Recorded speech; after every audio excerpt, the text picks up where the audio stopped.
1981 and Fade to Grey was a hit across Europe that catapulted the boy from the Gwent Valleys to fame and fortune.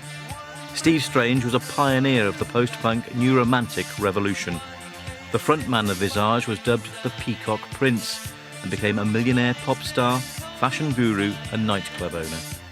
He grew up in Newbridge as plain Steve Harrington before heading for London at the age of just 15.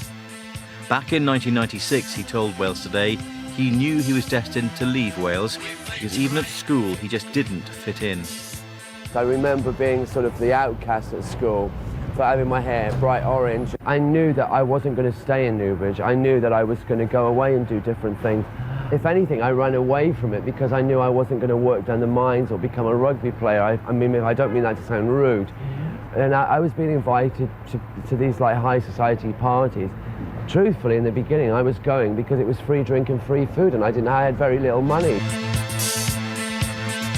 At the height of the new romantic era, he was at its epicenter. His club, The Blitz, a magnet for its new stars.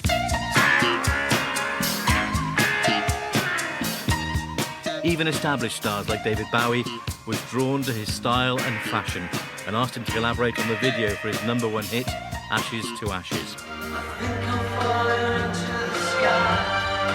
And this was his latest work.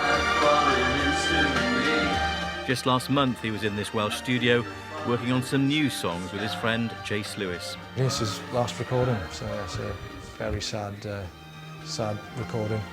It's one thing to be a singer-songwriter in the music industry, but when you actually bring in this style, you know, this individuality and this vibe that he brought, you know, I think the waves of that, you know, reverberate right through the business. You've only just got to look at people like Lady Gaga, you know, whole eyeliner and the flamboyant dress wear and types of styles really have really been started by no one else but Steve Strange. The news of Steve Strange's death has prompted tributes today from fellow musicians of the 1980s. Duran Duran frontman Simon Le Bon called him the leading edge of new romantics. Boy George said he was heartbroken, and Kim Wilde described him as funny and great company. I think Steve would be the first to admit he wasn't the world's greatest singer. The point was, it was an exciting thing when you saw him on television or Visage on television.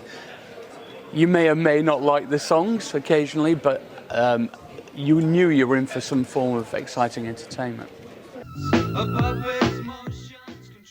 At the height of his stardom, bad business deals plunged him into the depths of heroin addiction, costing him his fortune and nearly his life. Eventually he moved back to Wales and was living in Porthcawl. He suffered ill health and was admitted to hospital in Bridgend last year. Today his record company announced he'd died of a heart attack in the Egyptian resort of Sharm el-Sheikh.